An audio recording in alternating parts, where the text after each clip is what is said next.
I will be speaking about why do circular economies matter? And this is a question that I know all of us have, except if you're already building a circular economy. Because the world seems to want a white paper for everything before they understand it, yet majority of us have not read the Bitcoin white paper, which is sad. But I'll start by defining what a circular economy, in my perspective, is. It's an effort by a community member to learn from the community on how best Bitcoin can make them better. So if you want to think about what all the projects that you will see here do, it's they're trying to solve a community problem in a way that works for that community. So there is no white paper. There is no all rules to be followed. There is no structure. There is no framework. There is just someone who comes from a certain community that has discovered Bitcoin that wants to make a difference. So, why do the circular economies matter? I wanted to do a history class for all of us. I think the first circular economy was built by Satoshi himself. If you think 2008, and you remember a very good 2,000 people, I think it has to be the biggest circular economy I know. Satoshi Nakamoto creates a mailing list. And in that mailing list, he says the following words: I've been working on a new electronic cash system that's fully peer-to-peer with no trusted third party. The paper is available at that website. What was Satoshi looking for? He was looking for feedback. He did not have any preconceived ideas about Bitcoin being right or wrong. He had an idea that he had discovered, that he had put together from other people's works, and he had decided to share it with other 2,000 people. And guess what Satoshi received between October and Jan 309? We all remember that date. He got feedback. The developers gave him what they thought. And for those of you who do not know, a few of the changes were made in the Bitcoin code before it was published. Improvements. So Satoshi Nakamoto did not rely on himself to dictate how Bitcoin would play out. He relied on other people, 2,000 people for that matter. And all these 2,000 people were good at what they do. Some of them have come out to make the best improvements and contributions to Bitcoin. All of us know Adam Back, Blockstream. All of us know Nick Szabo. All of us know Wei Dai. They've made different contributions. But it did not mean that they were learning or they were taking Satoshi's orders. They were contributing in the best way they knew how to. So circular economies start as the first thing that Satoshi builds even before he launches Bitcoin. So community was the first innovation of Bitcoin, if you think about it. Maybe it wouldn't have worked, but he had networked 2,000 people to work together around something. So why do I bring up this reminder for all of us? It's very important because we might think that circular economies are reinventing the wheel. There is a panel that is happening later on that says, don't reinvent the wheel. So we are just taking from the example of what the rest of the world has done when we are trying to solve a solution. Gather a community, find out their problem. I think 2008 had a very big problem. Banks were collapsing, governments were printing, and he proposed something and he gave it to the community. So if you remember very well from back in the day, I don't want to be in the slides, there is something that happened. Who remembers the block size wars? Yep. There was circular economy efforts there as well. Someone is like, but how? I think node runners are decentralized circular economies. And the node runners, the small blockers, they were able to block 85% of the hash rate from changing the Bitcoin protocol. This is on the code angle. About 56 companies wanted to change how Bitcoin works. And it's people like me and you who had computers running in their back office that stopped that. I hope you remember the question we started with. Why do circular economies matter? So, right now, we remember the history of what happened, but we have an impending threat. It's the other tab on this side. Because we have evolved as a space, we have something called stablecoins. Stablecoins are the top-down marketing strategy for fiat imprisonment.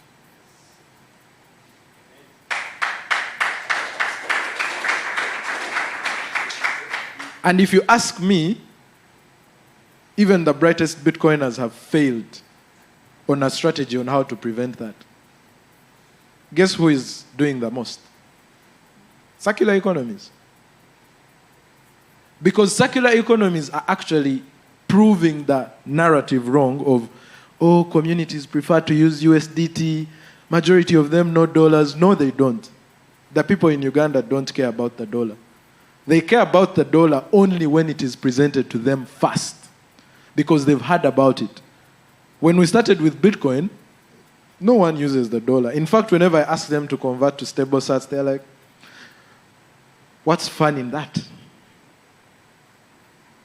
So circular economies are a very important piece against, I think this is a very big threat. If you don't feel the impact, go type, I'm sorry to attack you, you're putting on the Tether shirt. But if you go to the Tether website, you will see how many transactions have been blocked. That's not privacy. That's not peer-to-peer cash system. If your transaction can be stopped or blocked, it cannot. So circular economies are the representation of Bitcoin against the attack that we have right now. And there's a reason why they are being fought. I don't want to stand here and pretend like we've not received backlash. They are being fought because they are showing what Bitcoin really is. Because it's very easy to create a marketing team that can follow your rules. But when you come to Uganda and you tell me how to do my circular economy, I'll say no. When you go to Ikasi and you try to tell them how to do their circular economy, they will say no. And that's why they're important. Because they allow and empower communities from the grassroots. What the Kenyans do is not what we do as Uganda. How we view Bitcoin is very different. But that's the beautiful thing about circular economies.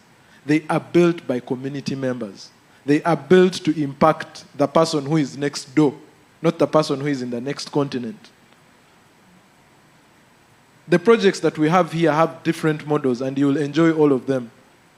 But it's because, importantly, of this reason, that they contribute to the Bitcoin strength and foundation. So, the last question I would like for you to think about is, has Bitcoin ever grown from top down? If you remember how you adopted Bitcoin, there was no marketing team. There was a friend of yours, there was a post on Twitter, there was some crazy dude who gave you free sats and they improved in value. It was not a dictatorship. It was not a model that you adopted. So if something is that different and that diverse, how do you bring it down to the community? You don't use top-down. You use bottom-up. So circular economies are a model for you and me to share community, to share family, to share relationships. So if you're still wondering what circular economies are, that's why. But why they matter? Why they matter is that question that I'm also answering through our project. Because I've seen children going to not having food to having food because I have friends across the world that send me sats. I have seen kids learn how to surf in a kasi because whenever they have their Bitcoin, their parents can't take it away from them to go and smoke and drink. So circular economies are bringing Bitcoin. I would not be able to give Bitcoin to a South African in the way I've given it to a Ugandan. So if you're wondering why they matter, wonder why you like spending time with your family.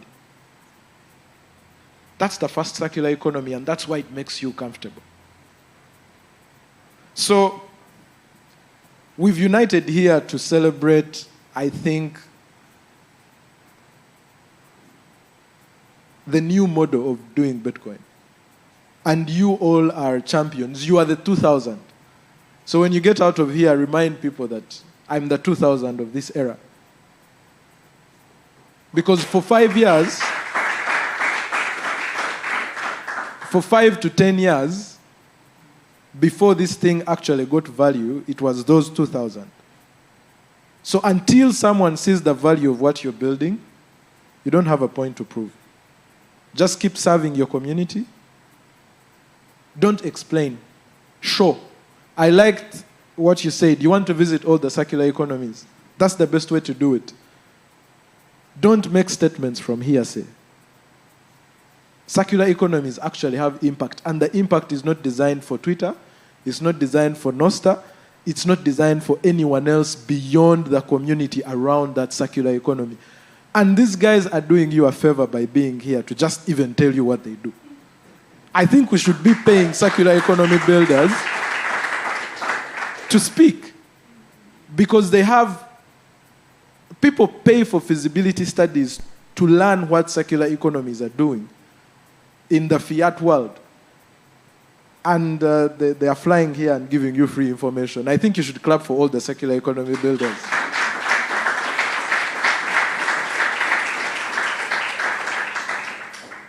So I know the fiat ways attack us. I'm looking at the time. I still have time.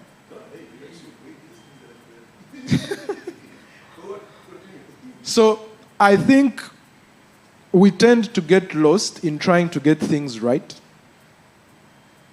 We tend to get lost in figuring out and piecing out and creating definitions of what things are.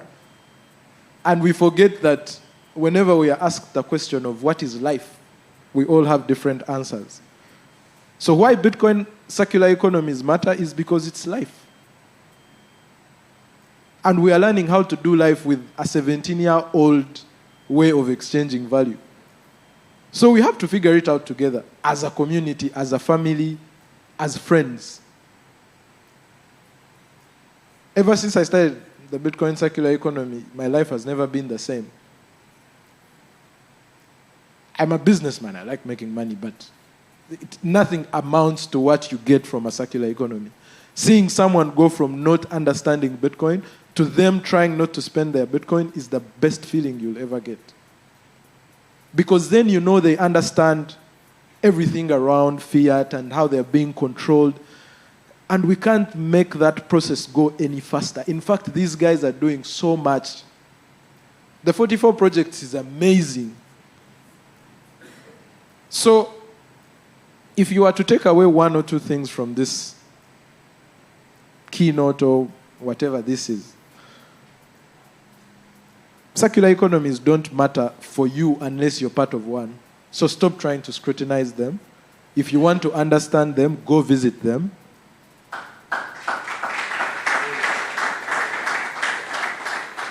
If you want to try and build one, I wouldn't advise you to.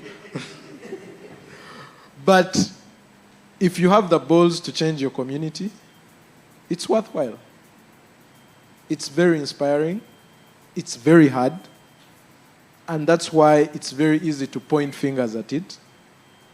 And I know, because fingers have been pointed at me from all directions, but I want to tell you, the fingers versus what I get when I go home, when I walk in and the kids are like, Brindon! I genuinely know why they matter, and I hope everyone spares the time to take the post-conference trip and you experience it for yourself, because it cannot be explained.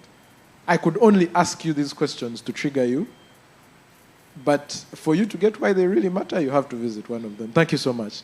Questions? Anything? Thank you, Brindon. Thank you, Brindon. Questions? Does anybody have any questions while we've got Mr. Entrepreneur, Circular Economy, Guru Guy, knows what he's doing? Superman. Yes, we got a question back there. Let's grab that microphone down the aisle. Okay, thanks for the insight of the 2000. And so what I wanted to find out was the first few numbers are usually the difficult ones to get to. So from your experience, how long has it taken for the first person to actually accept Bitcoin? And then from there, in terms of like the increasing numbers of adoption, what does it look like? So that at least people who want to start or may at least have an idea and not give up if, say, maybe 10 people who take like a year or 2 years, and then, you know, the whole numbers start to increase based on the numbers increasing, because I feel like the first few people are always difficult. So what's the timeline like for that?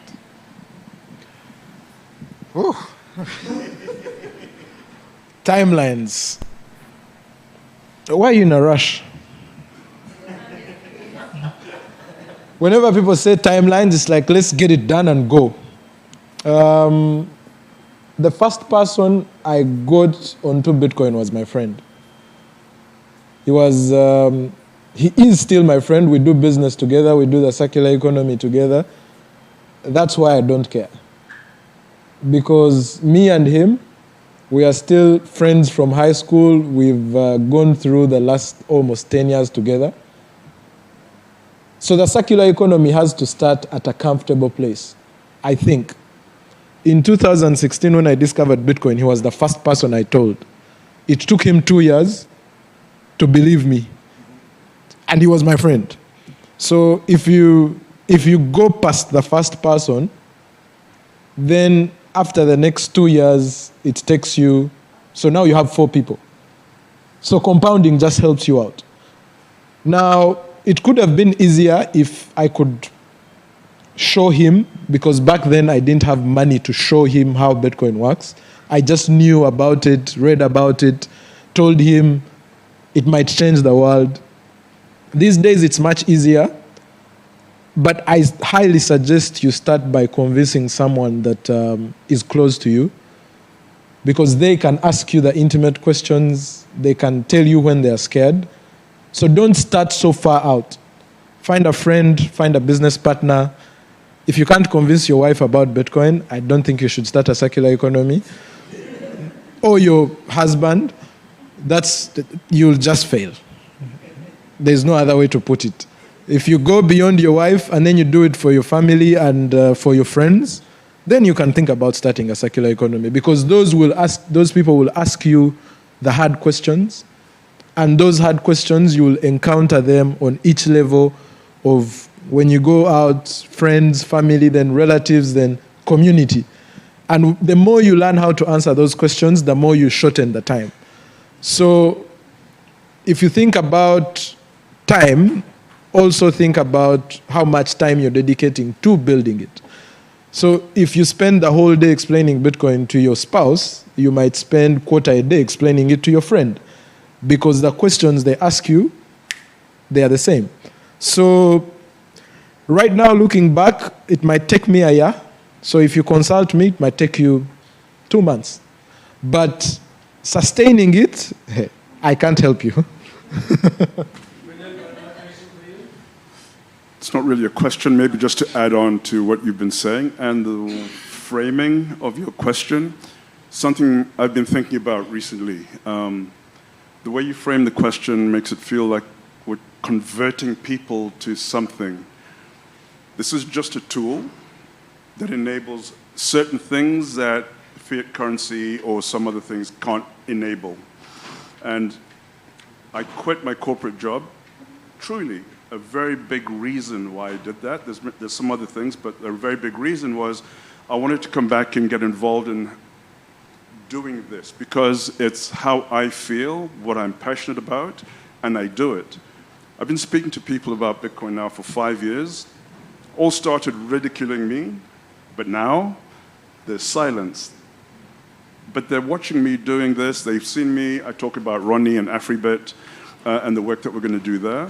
And it's just something you do. There's no time limit. There's no, if it's one person that you convert, and it took 10 years to convert one person, that's fine. You know, you live your life, you do your stuff, you live on Bitcoin, and you just go forward. And people will gravitate towards that.